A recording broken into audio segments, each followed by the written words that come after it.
Si tu es un investisseur en crypto-monnaie, si tu es dans une communauté, si tu suis un projet où tu as des convictions solides sur le long terme, alors tu ne dois pas te laisser influencer, manipuler par le prix de cette crypto-monnaie sur le marché à l'instant T. Je le dis parce que beaucoup de personnes sont sur le net. Lorsque le prix d'une crypto-monnaie est en train de monter, est en train de grimper, c'est le meilleur projet du monde. Tout le monde doit acheter, tout le monde doit adopter le projet, tout le monde doit entrer dans l'écosystème. C'est le projet de vie, c'est le projet de l'année, c'est le projet du siècle.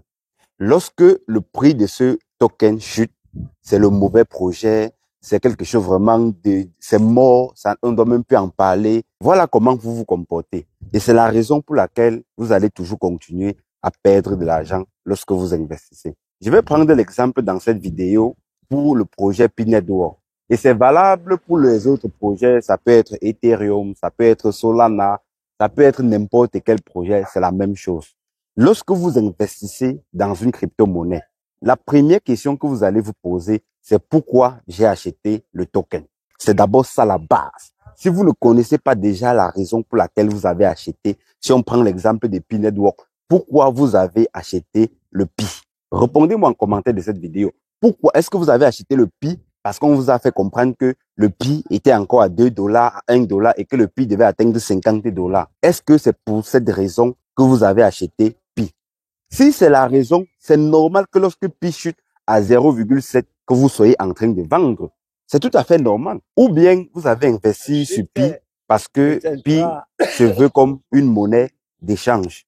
Pi se veut comme une monnaie fiduciaire. Si tel est le cas, vous comprenez donc que votre façon d'investir ne sera pas pareille comme pour celui qui est entré dans un projet uniquement parce qu'il veut voir le prix grimper pour vendre et faire des bénéfices.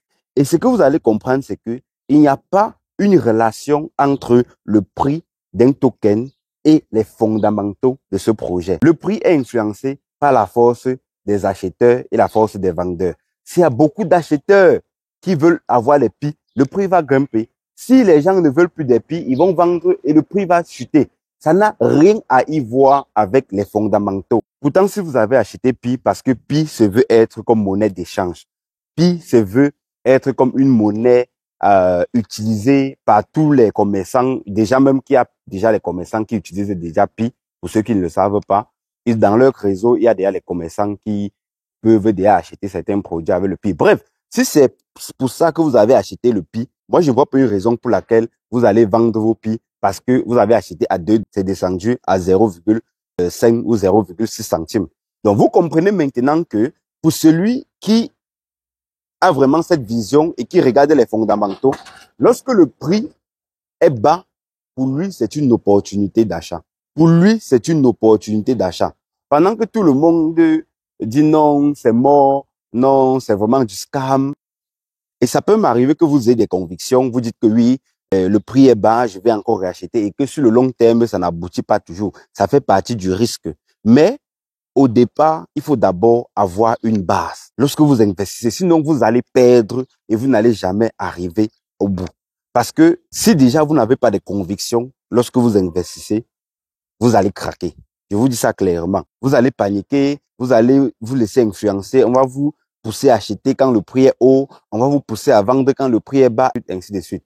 Ne tombez plus dans ce genre de piège. Lorsque vous voulez investir dans un projet, et c'est ce que moi je fais chaque jour, vous analysez de manière stoïque, sans être influencé par des youtubeurs ou par qui que ce soit. Une fois que vous avez analysé, vous regardez vos revenus, combien je gagne le mois. OK. Est-ce que je peux mettre, par exemple, 2% de ce que je gagne pour investir sur cette crypto-monnaie chaque fin du mois? En fonction, vous analysez, vous avez vos budgets que vous allez acheter. Est-ce qu'actuellement, la crypto est trop surachetée? Si oui, vous prenez un peu de recul. Vous attendez le bon moment. Vous commencez à investir. Et lorsque les gens vont commencer à critiquer les projets, moi, je vous dis, je pense que je vais faire une vidéo pour vous présenter un projet où j'investis depuis presque un an. J'ai commencé à acheter le token. Le prix même quitté de 0,5. Ça a chuté jusqu'à, actuellement, le prix à 0,04, si je ne me trompe pas. Alors, je vais faire d'abord pour vous présenter le projet et après, je vais vous dire comment moi j'investis. Parce que moi, j'ai des convictions. Je peux me tromper. Mais vous, d'abord, vous allez avoir vos propres convictions. Parce que moi, je peux me tromper. Vous pouvez avoir raison. Ne vous laissez plus influencer. Si les convictions d'un projet, les convictions depuis n'ont pas changé, que le prix soit à 0,01 centime, que le prix soit à 10 dollars, ça ne doit pas vous influencer. Ça ne doit pas être un frein pour vous. Est-ce que la team est en train de travailler dur pour arriver à l'objectif final?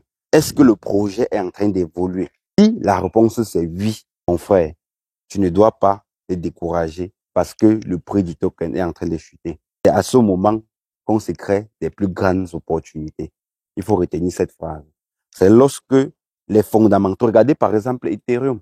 Ethereum, plus le temps passe, plus, malgré que la communauté est un peu critiquée, mais quand on regarde de manière technique, quand on regarde le consensus, quand on regarde le fond d'Ethereum, Ethereum ne s'est jamais porté bien comme actuellement. Pourtant, le prix, regardez le prix. Les gens disent non, Ethereum, Solana va le dépasser, c'est monté, c'est descendu. C'est comme ça en crypto-monnaie. Et vous allez voir, Ethereum est descendu jusqu'à 1000, 1400, 1500. Moi, j'ai pris quelques pièces. Actuellement, il est en train de vouloir frôler les 1900 dollars. C'est pendant ces moments que vous allez vous faire de l'argent. Ce n'est pas lorsque tout le monde vous dit, achetez cette crypto-monnaie, elle doit monter aujourd'hui, tu vas faire x10, x20. À ce moment-là, si tu investis, tu vas perdre de l'argent. Donc, si tu as des convictions solides sur un projet, le meilleur moment d'accumuler, c'est quand tout le monde dit, c'est de la merde, ça va mourir. Quand les fondamentaux n'ont pas changé. Je précise bien, quand les fondamentaux n'ont pas changé, moi, je ne vois pas la raison pour laquelle je dois vendre mes actifs uniquement parce que, oui, le marché est en train de chuter, oui, c'est dégueulasse. Jamais. Si vous avez vraiment la vision sur le long terme, vous allez un peu essayer de voir différemment. Et ce qu'il faut aussi noter, c'est qu'il y a des moments où le marché en général chute parce que l'économie ne se porte pas bien. Et il faut comprendre que quand il y a un problème, quand l'économie ne se porte pas bien, si par exemple moi j'ai investi dans le S&P 500, j'ai investi dans le Nasdaq, j'ai investi dans Tesla, j'ai investi dans Amazon, j'ai investi dans Apple, s'il y a un problème et que je veux un peu réduire mon risque, le premier portefeuille que je dois toucher, c'est la crypto-monnaie. Parce que la crypto-monnaie est considérée comme un actif à risque très volatile. Généralement, quand moi je vais mettre des exposés en crypto-monnaie, quand je vais sortir du cash, je commence par vendre les cryptos, donc j'ai le moins de conviction.